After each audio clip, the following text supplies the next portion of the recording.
de escuchar al ingeniero Héctor Rodríguez Pimentel. Gracias, Susana. Muy buenas tardes, colegas, aquí en la mesa. Muy buenas tardes al pueblo dominicano. Yo estuve revisando, a propósito del asunto de que no pudo iniciar, o que inició precariamente el año escolar en la República Dominicana, por el boicot que plantearon la ADP. No se puede decir que los maestros, porque una gran cantidad de maestros no están de acuerdo con esas directrices sectarias y absurdas de la Asociación Dominicana de Profesores, sobre todo de su presidente. Entonces, estuve revisando ampliamente los países latinoamericanos que retornaron a clases. Señores, y yo decía en un comentario anterior que era el 95%, no. El 100% ya retornó. Y no solo en América Latina, sino en Europa y en los Estados Unidos. Ya a nadie se le ocurre en el mundo pensar abandonar las aulas. Incluso ahora se está anidando con mucha fuerza la teoría de que en la escuela el joven puede tener mejor ambiente, no solamente para el COVID-19, sino también para una serie de males que aquejan a la sociedad, que aquejan a los niños y a los jóvenes en los barrios. El feminicidio, el asunto de las violaciones, la promiscuidad con que vive el muchacho pobre en su barrio, la promiscuidad que a veces duermen en la misma habitación con sus padres o con un primo, con un tío, y ahí viene entonces la violación, y viene una serie, la pederastia, una serie de vicios que en la escuela pueden evitarse con mucho más facilidad. Esa es la teoría ahora en el mundo. De manera que resulta obsoleto, señores, eso que está planteando el amigo de la Asociación Dominicana de Profesores, el amigo, ¿cómo se llama? Hidalgo, que ahora dice Hidalgo, oigan esto, Eduardo Hidalgo, dice: aclaramos que esto no es una lucha contra el Ministerio de Educación. Queremos que se evite el colapso del sistema sanitario. Oye, ya no le preocupa la educación, ahora lo que le preocupa es la sanidad del país. Es decir, que a Zenén Cava que se cuide en las próximas elecciones, que es posible que Hidalgo pueda aspirar a presidente de la Asociación Médica Dominicana, que a propósito del Colegio Dominicano de Médicos, que a propósito Zenén Cava le enmendó la plana con bastante fuerza y bastante autoridad a este señor.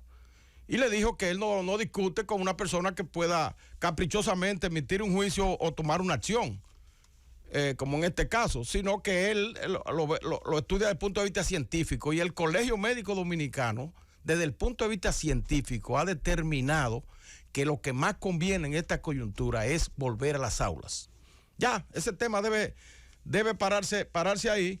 Y los maestros tener en cuenta que seguir directrices equivocadas pueden a veces perjudicar a su gremio que tanto fruto le ha dado al país, las cooperativas de maestros, la organización de esa clase, la forma negada con que muchos profesores han cogido su profesión, que seguir a una directriz aventurera como esta podría representar el descrédito definitivo de ese gremio, que no es lo que queremos, porque siempre es bueno que haya un contrapeso, ¿verdad?, en el sector educativo, que está integrado por muchos sectores: los padres, los profesores, los alumnos y las autoridades de educación. De manera que a los maestros que vuelvan a las clases y que definitivamente iniciemos el año escolar, aunque Educación dice que asistió alrededor de un 36% de los estudiantes en el día de ayer, y que luego irá incrementándose, porque el promedio del primer año de clase normalmente es bajito, está entre un 25 y un 30%,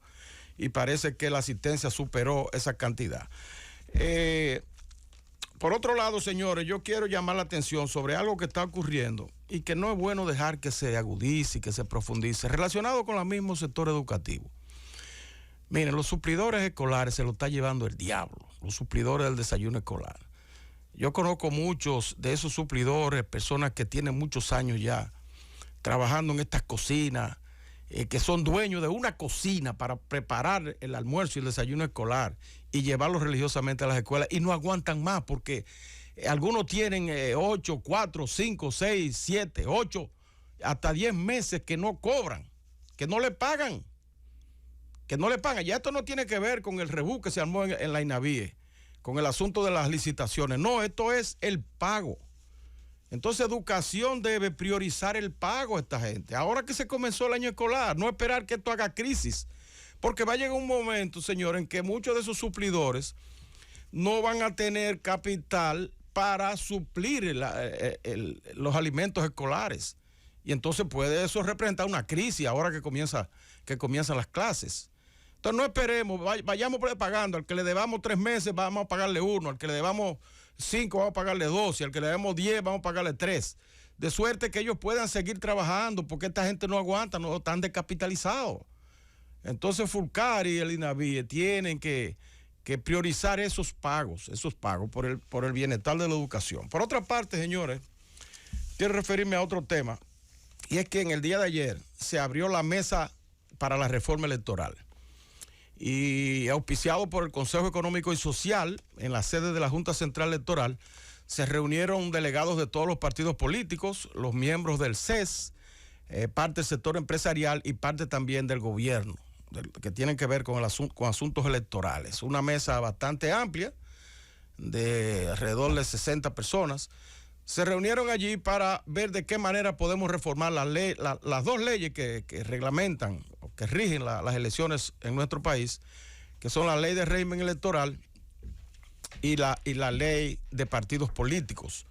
En esa primera reunión no se llegó mucho, sino que se esbozó la metodología que se va a utilizar para abordar esta reforma, y se pospuso o se convocó nuevamente para el 18 de este mes.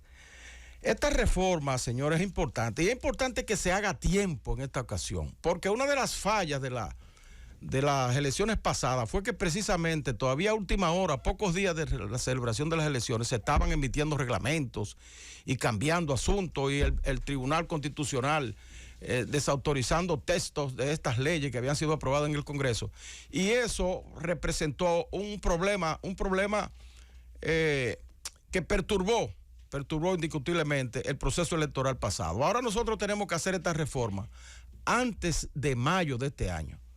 Estamos en enero, ¿verdad? Todavía tenemos 4 meses para abordar eso, y abordarlo con eficiencia, para que eso esté en mayo, y que de suerte que ya podamos a partir de ese mes, o quizás hasta un poco antes, porque están los procesos internos de los partidos para elegir sus autoridades, que sería bueno que esa reforma abarcara parte de eso, de los procesos internos de escoger las autoridades de los partidos. Y entonces, a partir de que hagamos esa reforma, entonces podría venir el proceso electoral con tiempo. Por eso es importante que esta mesa de reforma electoral que se integró tome en cuenta a los técnicos expertos en asuntos electorales, que no nos vayamos a una discusión vana entre partidos pequeños. Mira, aquí hay 26 partidos políticos, 26. O sea que hay 26 delegados de partidos que ni siquiera sacan, la mayoría sacan en menos del 1% en las elecciones, y tienen ahí un delegado con voz y voto igual que uno que ganó el proceso, que sacó más del 50%. Entonces yo pienso, una sugerencia que quiero hacerle humildemente al Consejo Económico y Social, que nombre una comisión de expertos electorales, que lo hay en el país, para que haga un borrador, y en base a ese borrador entonces la discusión se facilite y podamos arribar a conclusiones rápidamente. Porque la propia Junta Central Electoral en cierto modo se desautorizó ya para hacer ese borrador, porque el primer borrador que hizo, que no llegó ni siquiera al Congreso, porque se quedó natagueando entre los partidos políticos, representó un retroceso en cuanto a los avances electorales que hemos logrado, un retroceso en la parte del voto preferencial. Pues la Junta está proponiendo en un borrador que hizo ahí, de que ese proceso sea revertido, que ya habíamos incluido los diputados en el voto preferencial, habíamos diferenciado el voto de los senadores y los diputados, habíamos establecido que se pueda votar en bloque por los regidores y el alcalde, y entonces el próximo proceso era el voto preferencial de los regidores. Y la Junta entonces en ese borrador dice que no, que eso no procede, que lo que procede es una lista cerrada nuevamente, volver al retroceso del arrastre, en vez de seguir profundizando el proceso de que el elector pueda votar por quien considere que puede hacer mejor papel. Porque ese es el objetivo, individualizar las elecciones para que la gente se fíe en el candidato y no simplemente en el partido, que es lo que está ocurriendo. El candidato que va por un partido político grande se gana las elecciones. El que va por un pequeño perdió, aunque tenga las mejores virtudes. Eso no es. Entonces, en ese aspecto, la Junta demostró que está revirtiendo el proceso y eso contribuye a desautorizarlo para que elabore un borrador para la discusión. Otro aspecto que la Junta también puso un huevo, como dicen ahora modernamente, y es en el asunto de desprenderse de la responsabilidad de organizar los procesos internos de los partidos, tanto a nivel de elección de sus autoridades como a nivel de elección de los candidatos. Ya habíamos avanzado en ese aspecto. Los partidos se ha demostrado que no están en capacidad en nuestro país para escoger a sus autoridades, que lo que hay ahí es muchas distorsiones. Es más, los partidos no han podido hacer en todo su tiempo de su historia un padrón creíble mediante el cual puedan escoger sus autoridades y sus candidatos por ese padrón, por esa lista de militantes. Entonces logramos que la Junta sea la que organice de manera simultánea el mismo día los procesos internos de los partidos y ahora la Junta propone cambiar eso y quitarlo. Y dice que ellos no son partidarios de eso porque no se van a embarcar en una lucha interna a lo interno de los partidos que produce ruido para el proceso electoral. Entonces usted lo que está es rehuyendo de sus responsabilidades. Entonces la Junta está descartada para hacer ese borrador. Entonces el CES debe designar una comisión, como se han designado comisiones muy exitosas. Mira, para la reforma de la Constitución del 10 se formó una comisión que fue exitosa, hizo un tremendo trabajo. Para el Código de Trabajo que tenemos, que está vigente actualmente, se formó una comisión de 3 juristas destacados, de los cuales creo que hay todavía 2 han fallecido, Estrella Sadalá y el otro, no recuerdo, pero está todavía el ex vicepresidente Rafael Alburquerque en vida, que fue de los que participó en la triada que hizo el borrador del Código de Trabajo, que ha dado muy buenos resultados. Se han formado comisiones exitosas. Ahí se formó la comisión que presidió la FINJUS de la reforma policial y estamos ya implementando sus recomendaciones. Entonces vamos a poner vamos a nombrar una comisión, el CES, que nombre una comisión de expertos que nos faciliten la cosa, porque ahora tenemos que hacer una reforma de verdad.